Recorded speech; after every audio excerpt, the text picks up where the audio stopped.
నమస్కారం. Public vision వార్తలకు స్వాగతం. నా పేరు కృష్ణకుమార్. వార్తల్లో ముందుగా హెడ్లైన్స్.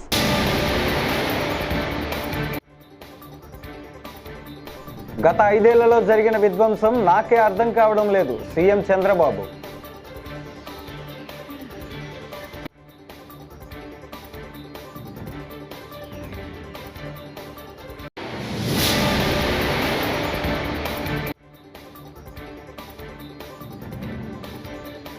మంత్రాలయం రాఘవేంద్ర స్వామిని దర్శించుకున్న నారా లోకేష్.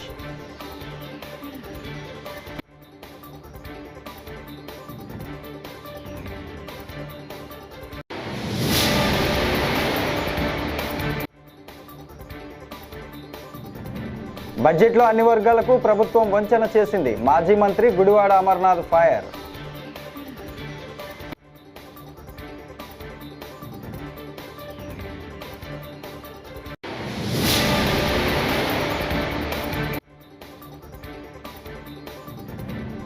ముందు ఆయన వైకాపాలో అంతర్యుద్ధం గురించి ఆలోచించాలి. మంత్రి అనిత సెటైర్లు.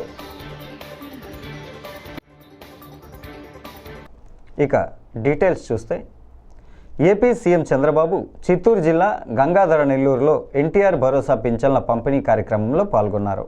ఈ సందర్భంగా ఏర్పాటు చేసిన ప్రజావేదిక సభలో ఆయన ప్రసంగించారు. పేదల జీవితాల్లో వెలుగు రావాలనేదే తన ఆకాంక్ష అని స్పష్టం చేశారు. గత 5 ఏళ్ల పాటు రాష్ట్రాన్ని విధ్వంసం చేశారు. ఆ 5 ఏళ్లలో జరిగిన విధ్వంసం నాకే అర్థం కావటం లేదు అని వ్యాఖ్యానించారు. అయితే ప్రజలు వెంటనే తెలుసుకుని కూటమి ప్రభుత్వాన్ని తీసుకువచ్చారని చంద్రబాబు అన్నారు. ఈరోజు అందరినీ చూశాను. మీ ఊర్లో అందరికీ సెల్ ఫోన్లు ఉన్నాయి, స్మార్ట్ ఫోన్లు ఉన్నాయి. ఒకప్పుడు 25 ఏళ్ళు 30 ఏళ్లకు మునుపు నేను సెల్ ఫోన్ మాట్లాడితే అందరూ నెగతాళి చేశారు. ఇప్పుడు ఆ సెల్ ఫోన్ లేకపోతే మామూలు పిల్లలు కూడా సెల్ ఫోన్ తోనే పుట్టే పరిస్థితికి వచ్చారు. పుట్టంగానే సెల్ ఫోన్ ఇస్తేనే ఏడు పాపేసే పరిస్థితికి వచ్చారు. అలాంటి పరిస్థితుల్లో మనం ఉన్నాం. ఈ రోజు మీరు చూస్తున్నారు టెక్నాలజీ. మీరంతా ఏం ఆలోచిస్తారంటే టెక్నాలజీ పెట్టుకుని మీ వాళ్ళకి ఎవరికైనా మెసేజ్లు పంపించాలంటే పంపిస్తారు, లేకపోతే ఒక సెల్ఫీ తీసుకుంటారు. నేను వస్తా ఉంటే ఇప్పుడు సెల్ఫీ అనేది మామూలుగా అందరికి అలవాటు అయిపోయింది. కానీ నేను ఆలోచించేది ఆ సెల్ ఫోన్ ద్వారా మీకు మెరుగైన సేవలు ఎట్లా అందించాలో అందించడానికి మీ ముందుకు వస్తున్నాను. అందుకే ఒక వాట్సాప్ గవర్నెన్స్ అన్నాను. మీరు ఏ ఆఫీసుకు పోయే పని లేదు, మీ చేతుల్లోనే ఈ ప్రభుత్వం ఉంటుంది. ఏ పని కావాలన్నా మీ సెల్ ఫోన్ తీసుకొని కొడితే ఆ సర్టిఫికేట్ కావాలన్నా పని కావాలన్నా రికార్డ్ చేసి అధికార యంత్రాంగం జవాబుదారితనంగా పనిచేసే పరిస్థితి వస్తుంది.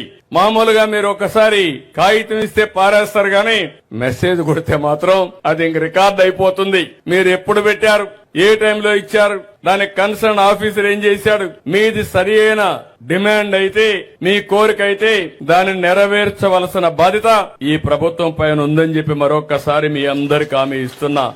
1వ తారీఖు నేను ఎందుకు అందరినీ పొమ్మన్నానంటే మా ఎమ్మెల్యేలని, ఎంపీలని, ప్రజాప్రతినిధుల్ని, అధికార యంత్రాంగాన్ని, మా కలెక్టర్ని, జాయింట్ కలెక్టర్ని అందరిని వెళ్ళమన్నాను.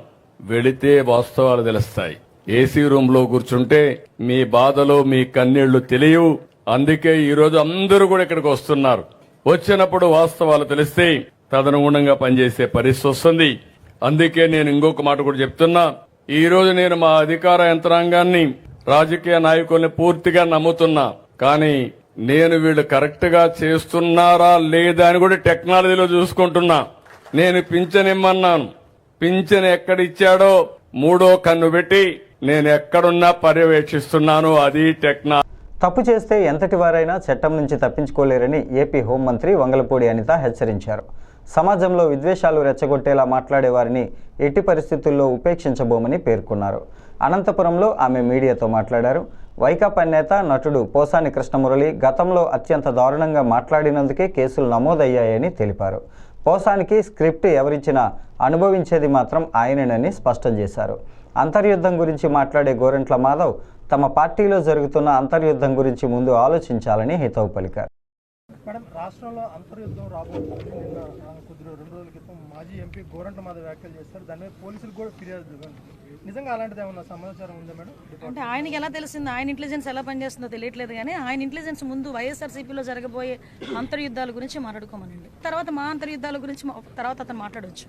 నాకు నోరు ఉంది కదా, నోటికి వచ్చినట్టు మాట్లాడేస్తాను అని అనుకోవడానికి ఇంతకు ముందు గవర్నమెంట్ కాదు. ప్రజల్ని రెచ్చగొట్టే విధంగా మాట్లాడడం కానీ, సమాజంలో ప్రజలు కూడా ఇబ్బంది పడే విధంగా కనుక మాట్లాడే పరిస్థితి ఉంటే కనుక వాళ్ళ మీద ఎట్టి పరిస్థితి చట్టపరమైన చర్యలు తీసుకోవడానికి ఎక్కడా కూడా బ్యాక్ స్టెప్ వేసే పరిస్థితి అయితే ఉండదు. నోటికొచ్చినట్టు బూతులు మాట్లాడతాము, నోటికొచ్చినట్టు ఏది మాట్లాడినా చెల్లుబాటు అయిపోతుంది, మమ్మల్ని ఎవడు ఏమి చేయలేడు అనుకునే గవర్నమెంట్ కాదు. ఇది ఎన్డీఏ గవర్నమెంట్.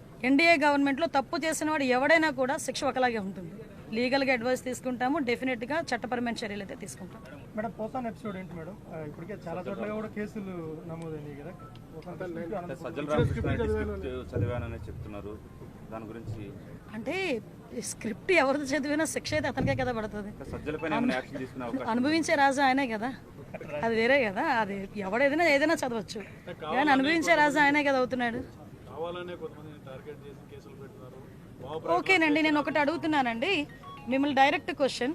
పోసాని మాటల్ని టాలరేట్ చేసి అయ్యో పాపం అనుకునే ఒక్క మనిషిని తీసుకురండి, మేము ఆలోచిస్తాం ఒకసారి మాట్లాడడానికి. పోసాని మాటలు ఇష్టానుసారంగా మాట్లాడిన తర్వాత సభ్య సమాజం తలదించుకునే విధంగా సాధారణంగా అనకూడదు, కానీ ఇల్లిటరేట్స్ కూడా అలాంటి మాటలు మాట్లాడుకోరు. సో అవతల వాళ్ళకి మనోభావాలు దెబ్బతిన్నాయి, వాళ్ళ ఆత్మగౌరవాలు దెబ్బతిన్నాయి. పోలీస్ కేసు పెట్టారు, యాజ్ పర్ లా మేము వెళ్ళాం. అందులో ఇందులోని టార్గెటెడ్ ఏముంది? వాళ్ళు ఏం మాట్లాడలేదా? వాళ్ళు అటువంటి కామెంట్స్ చేయలేదా? మరి ఇంతకు ముందు మా మీద కేసులు పెట్టిన కేసులని ఎప్పుడు అండి? చంద్రబాబు నాయుడు గారికి మీద కేసు పెట్టారు కదా, అది ఎప్పుడు? అది 53 రోజులు తైల్లో పెట్టారు చంద్రబాబు నాయుడు గారిని తీసుకెళ్ళి ఆ రోజు. అంటే ఒకటి ఎప్పుడు కాదు, కేసు వచ్చింది, మేము యాక్షన్ తీసుకోవాలి, డెఫినెట్గా తీసుకుంటాం. మాధవ్ ఇంకా ఎవరెవరి పేర్లు ఉన్నాయి? రెడ్ బుక్ పరంగా మేము వెళ్ళాలి అనుకుంటే ఈరోజు వైఎస్ఆర్సీపీ నాయకులు ఎవరు రోడ్ల మీద తిరగరండి. దయచేసి మీరు కూడా అర్థం చేసుకోవాలి. మేము యాజ్ పర్ లా వెళ్తున్నాము, యాజ్ పర్ వాళ్ళు ఎవరైనా కంప్లైంట్ ఇస్తే కంప్లైంట్ బేస్ చేసుకొని వెళ్తున్నాం.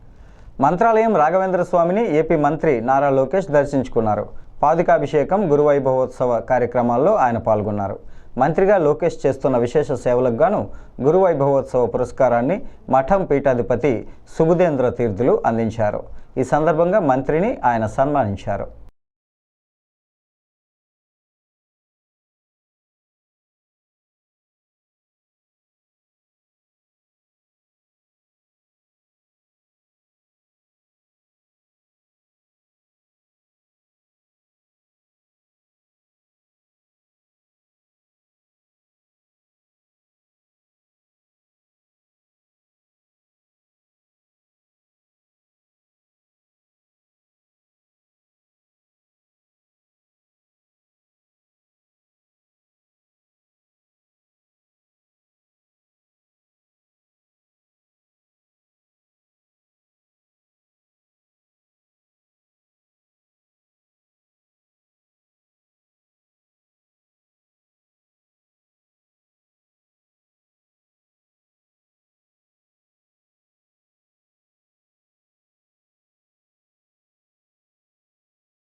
ఆర్థిక మంత్రి పయ్యావుల కేశవ్ ప్రవేశపెట్టిన బడ్జెట్ చంద్రబాబు మార్క్ వంచన, మోసానికి ప్రతిబింబంగా ఉందని, ప్రభుత్వంపై ఆధారపడిన పేద బలహీన వర్గాల జీవన ప్రమాణాలు పెంచే విధంగా ఈ బడ్జెట్ కనిపించడం లేదని విశాఖ జిల్లా వైఎస్ఆర్సీపీ విశాఖ జిల్లా అధ్యక్షుడు మాజీ మంత్రి గుడివాడ అమర్నాథ్ ఆక్షేపించారు.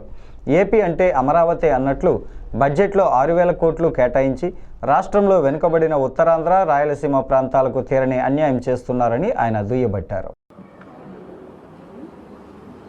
2025-26 సంవత్సరానికి సంబంధించి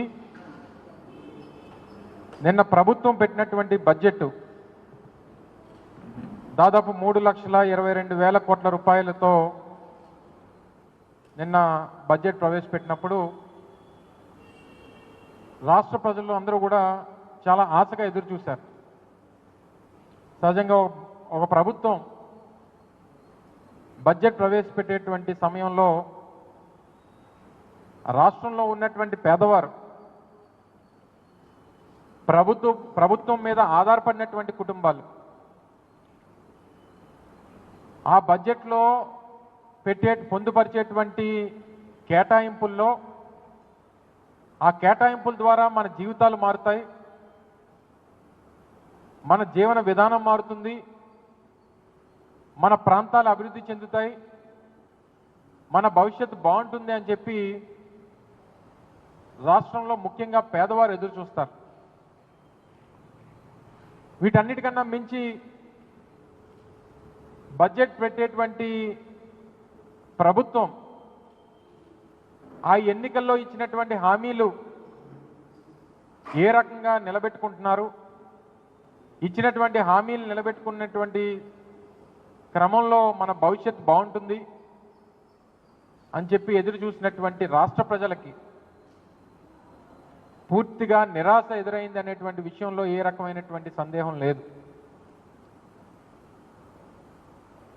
ఆద్యాంతం బడ్జెట్ ప్రసంగంలో మాట్లాడినటువంటి అన్ని అంశాలని మనం ఒకసారి పరిశీలిస్తే తిరుమల శ్రీవారిని సినీ నటి మెహరీన్ దర్శించుకున్నారు. శనివారం వేకువజామున శ్రీవారి సుప్రభాత సేవలో ఆమె పాల్గొన్నారు. టీటీడీ అధికారులు ఆమెకు స్వాగతం పలికి దర్శన ఏర్పాట్లు చేశారు. దర్శనం అనంతరం ఆమెకు రంగనాయకుల మండపంలో పండితులు ఆశీర్వచనం చేసి స్వామివారి తీర్థ ప్రసాదాలను అందజేశారు.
అన్నమయ్య జిల్లా రాజంపేట సబ్ జైల్లో ఉన్న వైకాపా నేత సినీ నటుడు పోసాని కృష్ణమురళి స్వల్ప అస్వస్థతకు గురయ్యారు.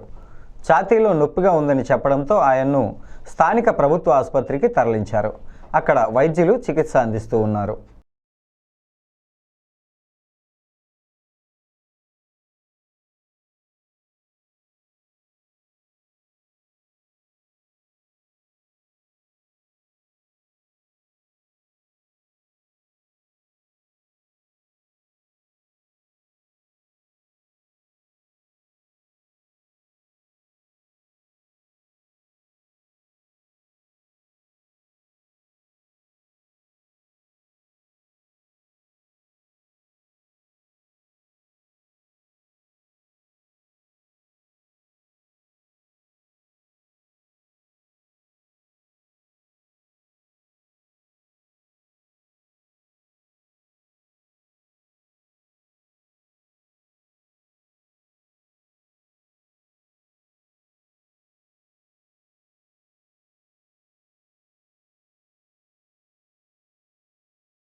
తిరుమల శ్రీవారిని మజాకా చిత్ర బృందం దర్శించుకుంది.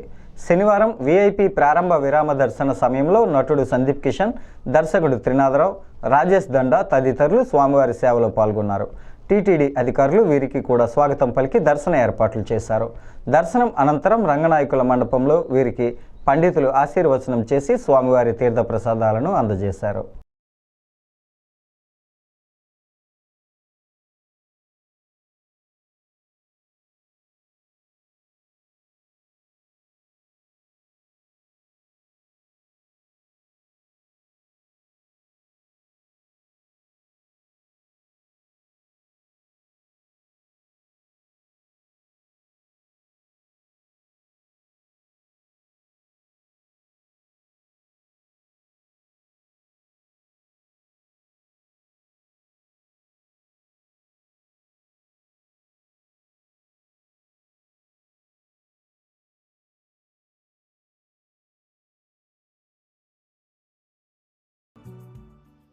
గత నా 15 ఏళ్ళ సినిమా ప్రయాణంలో ప్రతి సంవత్సరం ప్రతి సినిమాకి నాకు వెంకటేశ్వర స్వామి తోడున్నారు. ఈసారి నా 30వ సినిమాని వచ్చేసరికి నాకు దేవుడి దయ వలన నాకు ప్రసన్న గారు, త్రినాథ్ గారు, అనిల్ గారు, రాజా గారు అందరూ కలిసి సినిమా కుదిరారు. మజాకా అనే సినిమా మొత్తం ఫ్యామిలీతో పాటు చిన్నపిల్లల నుంచి పెద్దవాళ్ళ వరకు బాగా సంతోషంగా నవ్వుకోగలిగే సినిమా అండి. ఒక బూతో, ఒక చెడు సీనో, ఒక చెడు ఫ్రేమో కూడా లేకుండా అందరూ సరదాగా ఎంజాయ్ చేసుకోగలిగే సినిమా. నేను లోపలికి తిరుపతి వచ్చి కొండ ఎక్కువ వచ్చానండి. ఎక్కి కింద నుంచి పైకి వచ్చేదాకా, గుడి నుంచి బయటకు వచ్చే వరకు అట్లీస్ట్ 200 మంది సినిమా చూసిన వాళ్ళు కంగ్రాచులేషన్, సినిమా చాలా బాగుందని చెప్పారు. అదే స్వామి ఇచ్చిన అతిపెద్ద ఆశీస్సులు నేను నమ్ముతున్నాను.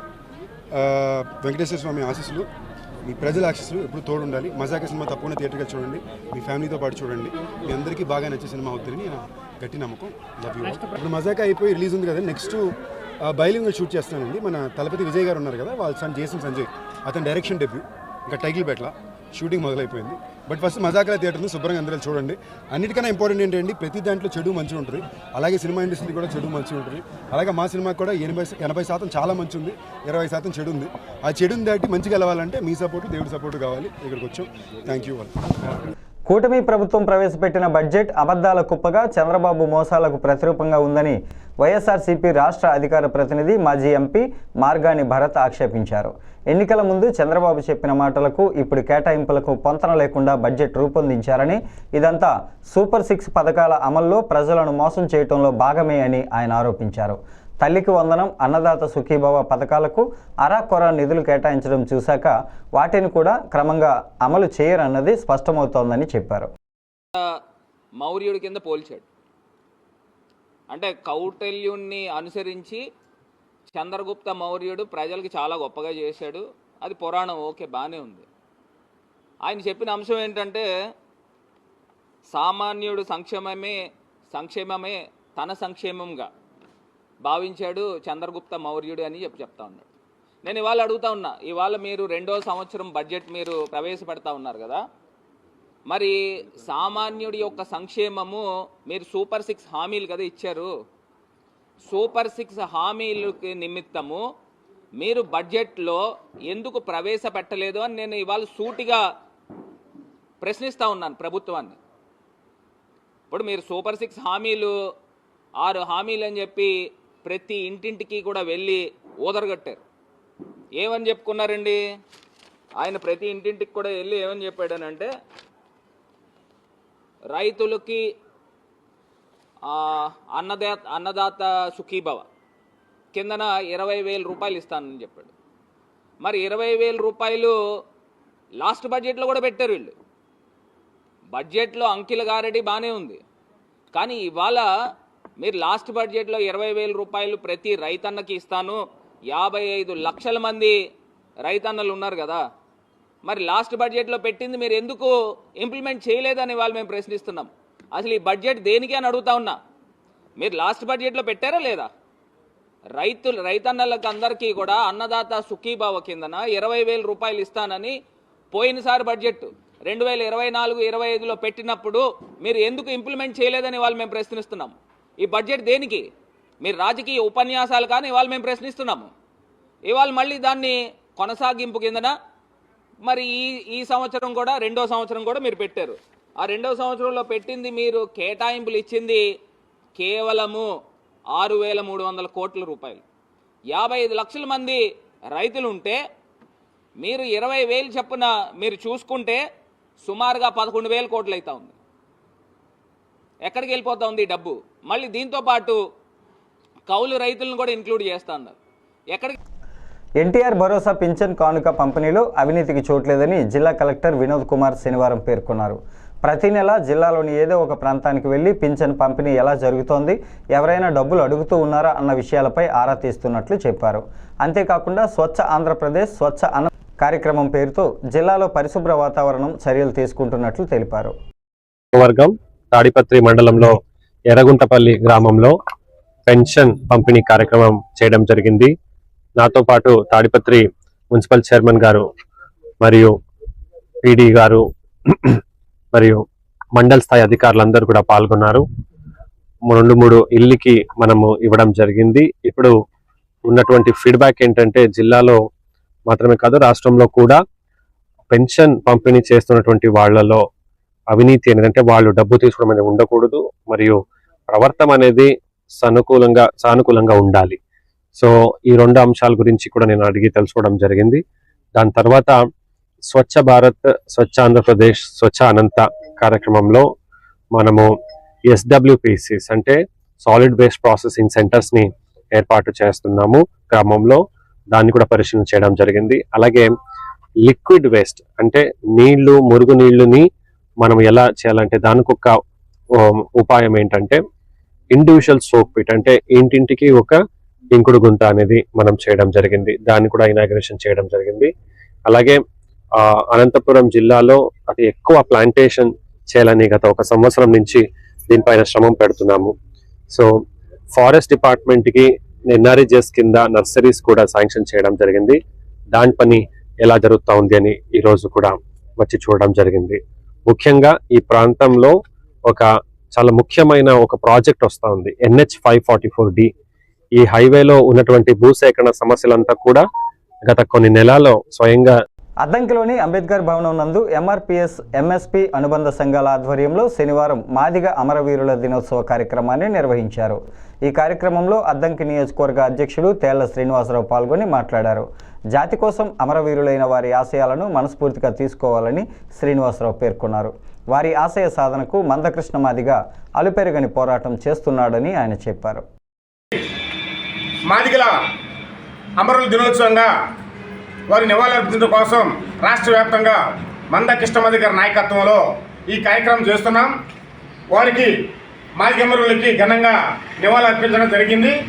వారి యొక్క ఆశయాలను వారి యొక్క ఆలోచన విధానాన్ని మాదిగ ప్రజల్లో తీసుకుని వెళ్ళి వారిని చైతన్యపరిచి మందకృష్ణ మాదిగ గారి నాయకత్వంలో వారి యొక్క ఆలోచన విధానాన్ని మాదిగ అమరవీరులకి ఈ యొక్క SC వర్గీకరణ ఉద్యమాన్ని అంకితం చేయడం కోసం మేమందరం వాళ్ళ కుటుంబానికి వారి యొక్క ఆలోచన విధానాన్ని మందకృష్ణ మాదిగ గారి నాయకత్వంలో పనిచేయడమే సిద్ధంగా కాబట్టి వారి యొక్క ఆలోచన విధానాన్ని వారి యొక్క SC వర్గీకరణ ఉద్యమంలో అసలు బాసినటువంటి మన సురేంద్ర దామోదరంలో 11 మంది మాదిగ వీరులకి ఘనంగా నివాళులర్పిస్తూ అద్దంకి నియోజకవర్గం తరపున MRPS MSP MEF తరపున కూడా ప్రత్యేకంగా వారికి మేము ఘనంగా నివాళులర్పిస్తున్నాము.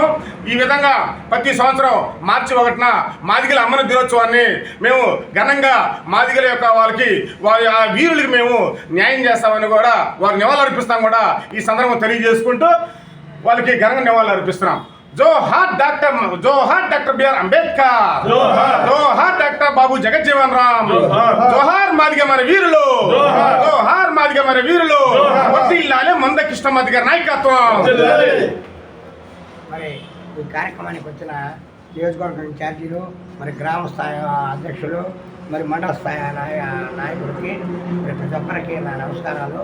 ఈరోజు మరి అమరవీరులు అంటే మాదిగ జాతికి మరి అంకితమై మరి కులమే నా యొక్క దైవంగా భావించి కృష్ణన్న కోసం MRPS కోసం ఈరోజు మనం అందరం మాదిగలను చెప్పుకోవడానికి కారణం మన అమరులైన వారి యొక్క త్యాగ ఫలమే ఈరోజు మన మాదిగ జాతికి అంకిత భావంతో MRPS కూడా సాధించుకొని మరి వారి పుణ్యం వల్లనే సాధించుకొని కృష్ణాన్ని అడుగుతాడన్న కార్యక్రమాలన్నీ జరుగుతుంది. ఆయన ఏ రోజు పిలిపిస్తే ఆ పిలుపుని అద్దంకి నియోజకవర్గంలో అద్దంకి మండలంలో కార్యక్రమం జరపడానికి మేమందరం ముందంచెలో ఉంటామని కోరుకుంటూ ఇట్లు జై మందకృష్ణ, జై మందకృష్ణ. వల్లూరు మండలం గోటూరు సమీపంలో కడప వండర్లాను సినీ నటి మెహరీన్, నిధి అగర్వాల్, కమలాపురం ఎమ్మెల్యే పుత్త కృష్ణ చైతన్యరెడ్డి, టీడీపీ రాష్ట్ర ఉపాధ్యక్షుడు పుత్త నరసింహులరెడ్డి కలిసి ఘనంగా ప్రారంభించారు. శనివారం నూతనంగా ఏర్పాటు చేసిన కడప వండర్లాను ప్రారంభించారు. ఈ సందర్భంగా ఎమ్మెల్యే మాట్లాడుతూ కమలాపురం నియోజకవర్గంలో వండర్లాను ఏర్పాటు చేసిన మహమ్మద్ అలీని ప్రత్యేకంగా అభినందించారు.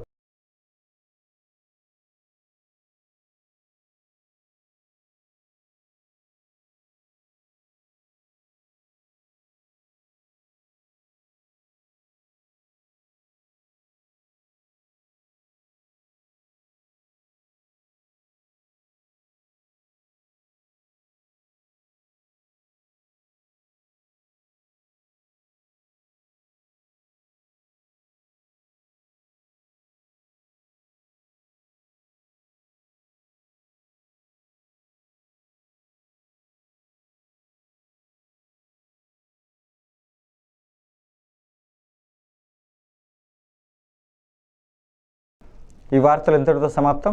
నమస్కారం.